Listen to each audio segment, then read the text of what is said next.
1 in 3 is intended for mature audiences. Episodes contain explicit content and may be triggering as they often include violence and other varying forms of abuse such as emotional, psychological, sexual, and physical. In most cases, names have been changed to protect all involved.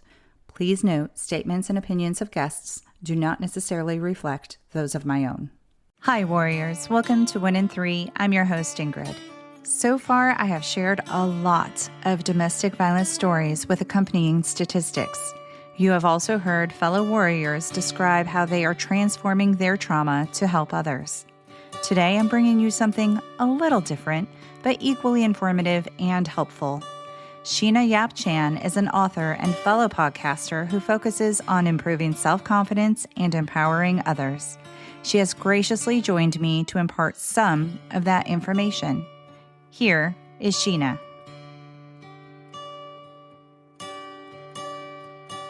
Hi, Sheena. Thank you so much for joining me today. Hey, Ingrid. So happy to be here today. Looking forward to our chat. I'm going to jump right into it. So your podcast is called The Tao of Self-Confidence, and you have a book with the same beginning title, and then it goes on to say a guide to moving beyond trauma and awakening the leader within. Could you just give a little bit of your background and what led you to feel the need to start your podcast and author a book?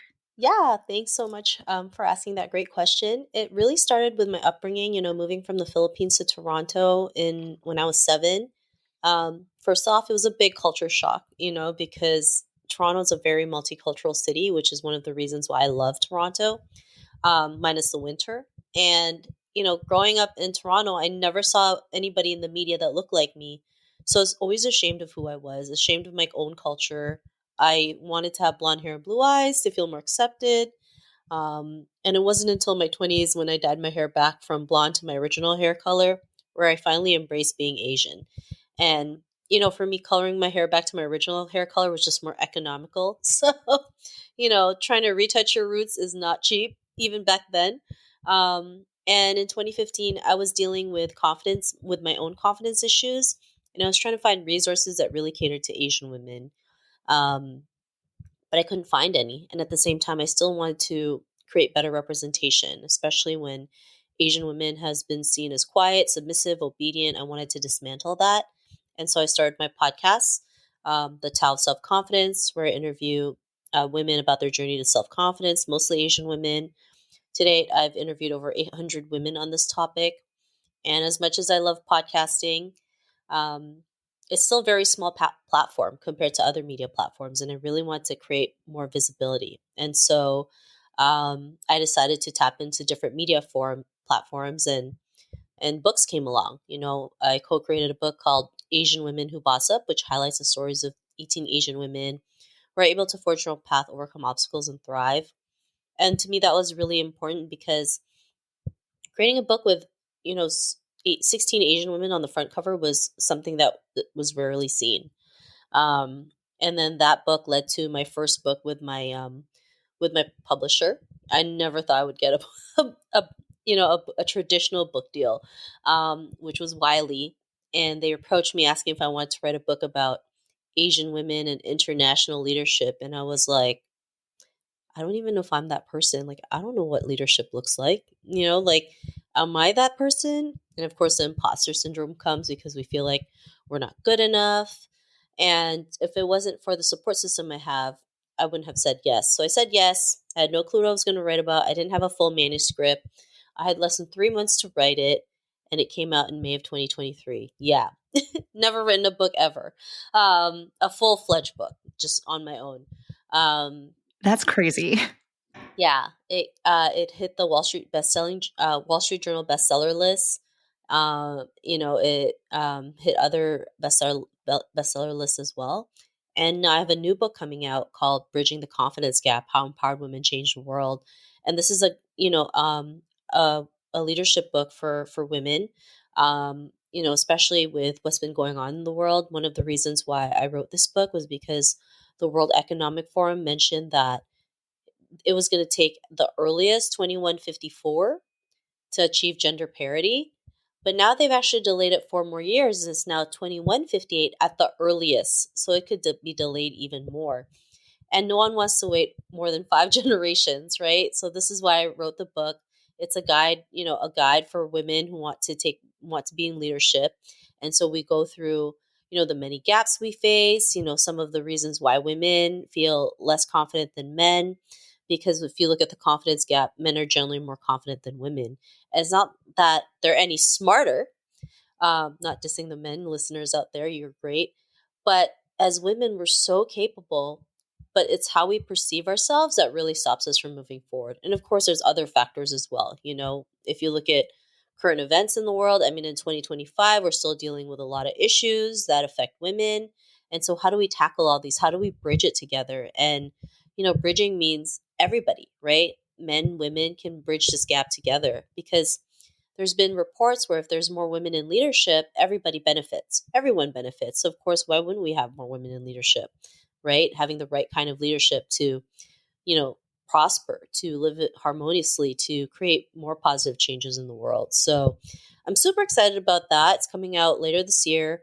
It's available for pre-order, and I didn't even think I was going to write a second book. When the publisher asked me if I wanted to write another book, I was like, I don't know. Like, I don't know if I had another book in me. I mean, I just wrote the other one. Like, I've literally written 2 books in 2 years for Wiley, which is like something I never thought I would tell anybody, because I just didn't think it was, not that I didn't think it was possible, but the chances of, especially being an Asian woman in the traditional publishing industry, is rare, right? If you look at the numbers, it's still 75% Caucasian, in the industry. And then that goes from writers to agents to the big wigs. I mean, so I just, for me, it was like, it wasn't, I didn't think it would be in my cards because the chances were so slim. And that's why we created our first book, Asian Women Who Boss Up, because that was a self-published book. And I had this book to utilize to build my brand and story. So that's a little bit about me. I also do talks and workshops for companies and organizations on leadership and confidence as well. Did you have aspirations to be an author? I just didn't think it was for me. Like, I mean, I took ESL classes when I started school in Canada. I couldn't put sentences together when I spoke English. And people would always say, like, you didn't make any sense. Like, that doesn't make any sense. So I had to learn English to speak properly. And of course, coming to North America from Asia, we've always been taught to work a 9 to 5 job, and work till you retire, which there's nothing wrong with that, right? But there's so many other ways of living your life and, creating better opportunities. One of the reasons why my parents migrated from the Philippines to Canada was to have better opportunities for us. But better opportunities doesn't only mean a job. It can mean setting your own path, becoming an entrepreneur, becoming, sky's the limit, right? Like, you can really pick and choose what you wanted to do. And so for me at that time, I just thought, I'll just do what my parents have told me to do, which is go to school, get a job, never rock the boat. And I did that and I hated it, because I just knew it wasn't for me. But at the same time, I was scared to put myself out there, because being an Asian culture, you're afraid to embrace the unknown, right? You're just told to fear it, not realizing so much, like, there's so much out there. Once you embrace unknown, there's just so many things that could just come to you, right? The blessings. So yeah, so I did not expect, it wasn't in my cards. So, obviously, with your background, you speak a lot about the Asian culture. You go into detail throughout your book. And do you mind just sharing right now what kind of influence Asian cultures and belief have on what kind of impact it has on, especially women, and self-confidence and self-worth? Yeah, for sure. I mean, in most Asian cultures, the men have always been number one over women, right?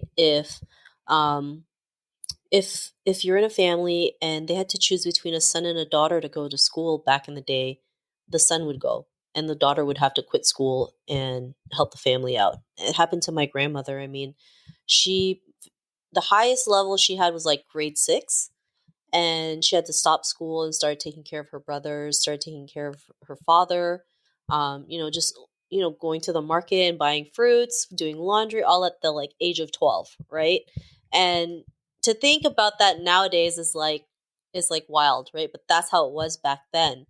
And then also just being treated as a number sometimes, right? You look at like China back in the day, men can have multiple wives, they can have concubines. And one of the reasons why they did that was because there was more chances of them having sons to carry the family name. So they don't realize how much trauma that actually brings Asian women out, right? Feeling that they're just no more than like a baby maker, or they're only good for a certain thing, or their worth has just been brought down. Even in South Asia, child marriages is still prevalent. Widowhood is also still prevalent, even though it's not allowed. Also like acid throwing. Like there's so many things that we still deal with. And even in Japan, there was a report that like if you look at the percentage of like female CEOs in Japan for like big companies, it's like either 1% or less than, it's like a very small number. Um, and that was based on last year's report. So we still go through a lot, unfortunately. There's still a lot of things that we have to work through. And trauma is something that we rarely talk about in Asian culture. And one of the reasons why I also wrote the book was because there was a report in 2021. If you look at the numbers of women of color in high position CEO roles or high corporate roles, Asian women was 2.7%, while like Latino women, Black women, and so on were about a little over 4%. All those numbers suck, but like we had one of the lowest. And so I figured, so then I was like, why do we have one of the lowest, right? What do we need to do to bring those numbers up? And I also constantly get the question of, how do you build confidence? How do you build confidence? How do I boost my confidence? And I can show you every single strategy under the sun, but if you don't work through the root cause as to why you're feeling that way, it's not going to matter. And so it's really important to talk about our traumas, to be aware of it, to learn to heal through it so that we can move forward as our best self. Absolutely. And the Asian culture is typically a quiet culture. So that's not something that we normally do, right? And you discuss that a little bit in your book as well. Yeah, I mean, mental health is something that is is a taboo in Asian culture. And I know it's not only Asian culture that's seen as a taboo. There's many other cultures that go through similar things as well. But I mean, I have elders who tell me like mental health isn't real. If you don't talk about it, it never happened.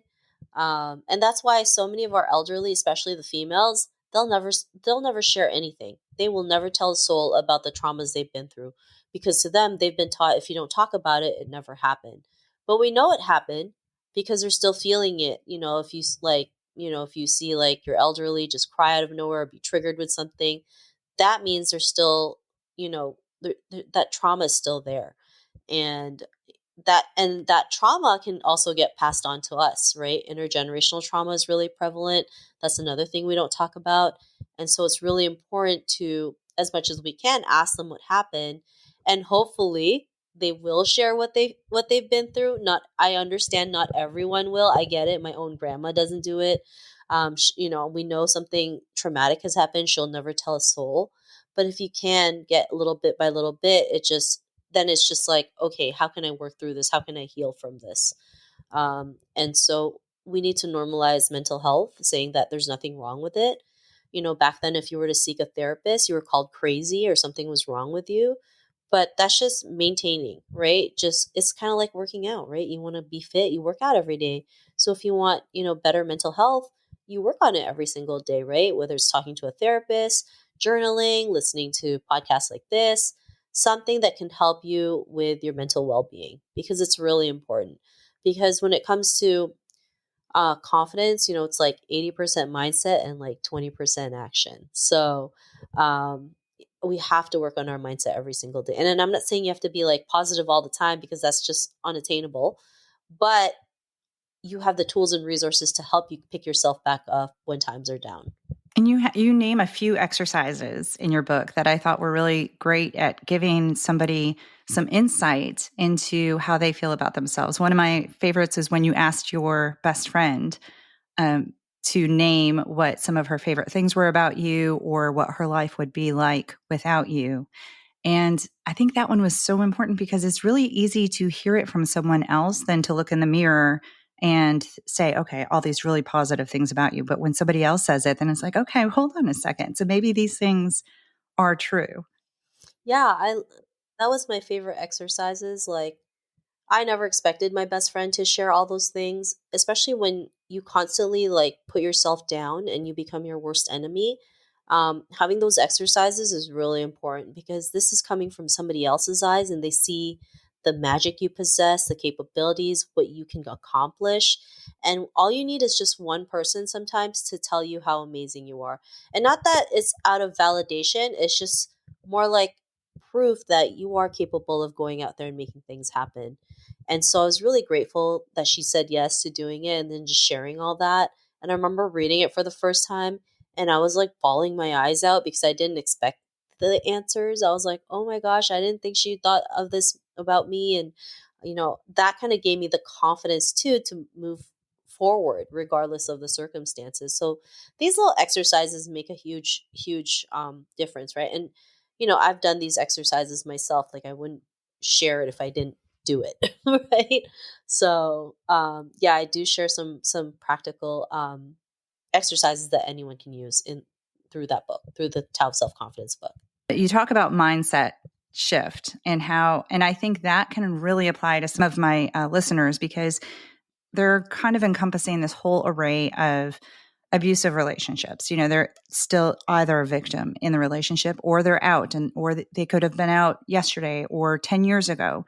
But there are so many things that they need to do to heal. And I think mindset shift is really key to properly healing. Sure. I mean, domestic violence is prevalent all over the world. Being in the Philippines, that it's also very prevalent here. There's still, child trafficking, mail order brides, prostitution. There's so many different things, and not being able to work through it can really hold them back, or they feel like this is the best situation they can be in, right? And I'm not an expert in this, right? It's through research, through writing my book, but I've seen what women have gone through, and sometimes they feel like this is all they can have, like this is the best they could do, so they're not going to go out there and do it, not realizing that there's so much more opportunities out there. There's someone out there who will love them for who they are and not be punched in the face or like thrown against the wall, because that happens, right?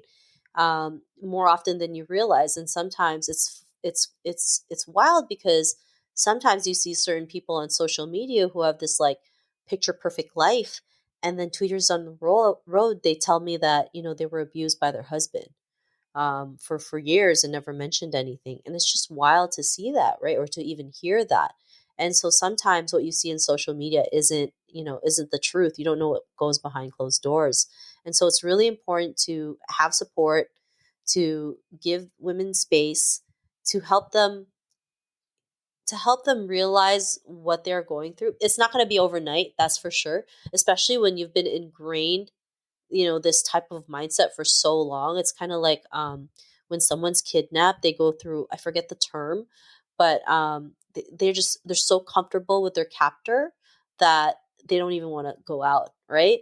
I forget the term. The term is like in the tip of my Is it Stockholm Yes, syndrome? Stockholm syndrome. So they kind of go through that as well, right? Because that's all they know, that's what they're comfortable with, and they don't see there's another way out there. So, it's unfortunate this still happens still today, and it's more, women deal with it more than men. But it's important to bring these issues so that we can help them find, the signs that, hey, this isn't right. Let's figure out how we can help you move forward and take it step by step and not take a big leap. Because sometimes when you take, as much as we want to take a big leap, sometimes that backfires because they're like, whoa, whoa, whoa, this is too much. But if we go little bit by little bit, they can start seeing, oh, yeah, this isn't right. Oh, you're right. Kind of just planting the seed a little bit. Every situation is different, of course, right? There's times where you just need to get that person out of there, or else it's like life or death situation. So I mean, it's really heartbreaking, especially being in the Philippines, just seeing that sometimes out in the open and you can't really do anything about it. It just really breaks my heart. I mean, at one point, the age of consent in the Philippines was 12. 12. I don't think Any That is so 12-year-old gross. has the right to consent to that. Like, they're still a child, right? And so they've raised the age limit. I think it's 16, but I mean, it's still too young, I think, but at least they've raised it. But um, I mean, it's just wild what you see sometimes, and what you witness, and just what people have gone through just so that they can put food on the table. I wasn't aware of all of that information prior to reading your book. And actually, one of my friends had just sent me a screenshot yesterday of a Filipino dating site on Facebook. And he was like, "Are you aware that this existed?" And I said, "Well, I know that there's different dating sites to farmers or I always think of the farmers one, but to find like-minded individuals. But I think a lot of times you also mentioned that there's like a sexualization of Asian women. And I think all of that put together just predisposes somebody to potentially end up in a dangerous relationship. Yeah, especially like mail order bride sites. Those are very, very dangerous, right? In the book, I mentioned how I saw a mail order bride site that was being published and promoted on like mainstream media, and I just couldn't believe that happened, right? And it was wild because people were like, "Well, they paid for it, so it should be okay." It's like, no, it's not okay, because you don't know what these women go through, right? First of all, they're being bought, right? So then whoever bought them thinks it's their property to do whatever they want, and so some of these women get pimped out. They live in very bad conditions because they feel like they need to pay that person back for buying them. They get abused physically and verbally. Like, it's not a pretty situation. And in fact, NBC almost greenlit a TV show about a comedian's life, about how her dad bought a mail order bride. And I'm glad that they decided to cancel it, because it would have been a slap in the face to the women who are dealing in that situation. I just remember watching a documentary about this woman who was a mail order bride, and she thought she was going to have a better life. But the person actually lived in a farm, and they didn't really have enough money. And he spent all his money buying this bride. So he had to make his bride prostitute, you know, to his friends and stuff to make that money. And then on top of that, the person the mother-in-law was also very mean to her, like abusive. So these situations are not fun, and this is why, like, mail order bride sites like need to be abolished, because it hurt. There's no, like, it hurts so many women, like way too many women, and it's just unfortunate. And it's not just Asian women, like, there's in Romania and Europe, Africa, like, they're everywhere, right? And it's unfortunate it still happens today. And that kind of actually brings me to my next topic. So, obviously, your podcast is very successful. It's ranked in the top 0.5% of most popular shows globally. You mentioned your book was a Wall Street and Publishers Weekly bestseller, and named in the top 20 for best self-confidence books of all times by Book Authority. So, it has a predominantly Asian theme running through it. But I think it is quite relatable to the general public as well. Like you were mentioning that some of these things are in other countries. Yeah, I mean, sometimes even though we talk about our own cultures, it doesn't mean not everybody can relate to it, right? You can always relate to something. And if you look at like K dramas are big globally. Like, the amount of diverse fans and audience that K drama has is unreal. And so when people always, because back then people would constantly ask me if my book, The Tao of Self-Confidence, can relate to people who aren't Asian. And I'm like, yeah, of course, right? And then when I constantly got that question, I actually started getting a little bit angry, because I was like, why does this question keep coming up? Right? I mean, and then I think about K dramas. They don't speak in English, it's in full Korean, and yet they have audiences from Chile, Africa, like Europe, that will go and purposely learn Korean so they can watch it and fully understand it. Same thing with K-pop, right? Like, you look at BTS and like Blackpink. worldwide domination. They sing and dance in Korean. Some of them do speak English, but they started out singing and dancing in Korean, and they've created a huge audience because they just put themselves out there and been able to create that impact. So for me, it was important to highlight Asian women because we hardly get any media. You know, we're seen as the quiet, submissive, and obedient person. I really want to take that away. And in order for me to get the representation that I wanted, it really had to start with myself, even if I didn't know what I was doing. Even if I had no influence, I had to start somewhere. Because if I didn't do anything, then I was just a hypocrite. I was just as bad as everybody else complaining about representation and not doing anything about it. So, um, I'm just really grateful that the book and the podcast has been able to create such a huge impact, not for a lot of Asian women, getting messages from them saying how it's helped them have difficult conversations, be more confident, be able to see like the traumas that they have in their own life. It really like makes my day, right? Even like, yes, those bestseller lists and stuff, that's all great. I love it. But nothing's more meaningful than those messages because I know how much they put in the work. I know it's not always easy to send someone a message because you can get ghosted. I get it. I get ghosted all the time. So for me, I always reply back saying thank you and how, their support means the world because without them, then none of this would have ever existed. And without them, and if this didn't exist, you wouldn't be reaching so many people with this important um, idea and mindset and everything. You mentioned that self-care, self-love, like they're different, but you can't have self-love without self-care. Do you have a personal favorite self-care practice that you regularly do? I mean, I like to work out, so that helps me out a lot of self care. Sometimes I just like watching like senseless YouTube videos or like my guilty pleasure 90 Day Fiance to kind of like have a self care routine. Even if it's just 20 minutes, right? I think self care and self love is important. Being able to love yourself unconditionally is really important. And then taking care of yourself is really important because, especially in Asian culture, Asian women have been taught to take care of everybody else and they forget to take care of the most important person, which is ourself. And because we don't take care of ourselves, we go through so much, right? Like feeling exhausted, feeling like we always have to do something to feel accepted, the people pleasing, like all of that um, you know, builds builds you low self-confidence. So we have to start doing things to build our self-confidence up. So having like self love practice, learning to say like affirmations, and then self care. That can mean just 5 minutes of you not doing anything. Like it's like you can set 5 minutes of your time, no matter how busy you are. If it means going into the bathroom and just screaming, then just do it. Like do whatever works for you, right? Because it's really important in your everyday life.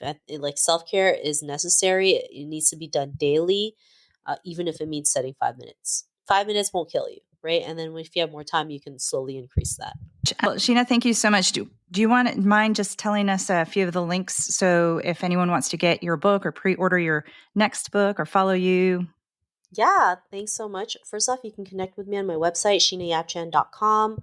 I have a free self-confidence personality quiz that you can take and get the results right away. You can also head on over to sheenayapchan.com/links. There's links to order my current book and pre-order my next book.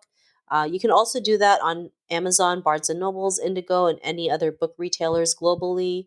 You can check out my podcast, The Tao of Self-Confidence, on Google. No, not Google, not anymore. On YouTube, uh, Apple Podcasts, Spotify, and other major podcasting platforms. You can also connect with me on LinkedIn, Instagram, Twitter, Facebook, TikTok, YouTube. But if you forgot anything that I mentioned, just Google my name, Sheena Yap Chan, because I'm the only Sheena Yap Chan on the internet. And you created a profile for the 1 in 3 website. So all of those will also be included to your profile. So if you listen to this episode, go to your profile, all those links will follow right underneath your picture. Awesome.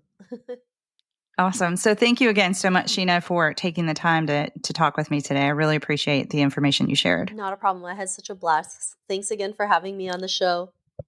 Domestic violence involves the breakdown of victims emotionally, psychologically, and oftentimes physically. Self-confidence is all but obliterated in the process. Yet society expects domestic violence victims to be able to just walk away. It takes tireless work, support, and hope to be able to rebuild that confidence in order to escape, and perhaps even more so to heal. As Sheena and I discussed, her book, The Tao of Self-Confidence, A Guide to Moving Beyond Trauma and Awakening the Leader Within, has proven helpful to many individuals. In it, she further details different exercises to improve self-love and ultimately self-confidence. I would like to thank Sheena again for joining me today and thank you for listening. I have included the links to her 1 in 3 profile as well as those she mentioned in the show notes. I will be back next week with another episode for you. Until then, stay strong, and wherever you are in your journey, always remember, you are not alone. Find more information, register as a guest, or leave a review by going to the website 1in3podcast.com. That's the number 1, I-N, the number 3, podcast.com. Follow 1 in 3 on Instagram, Facebook, and Twitter at 1 in 3 podcast. To help me out, please remember to rate, review, and subscribe. 1 in 3 is a .5 Pinoy production.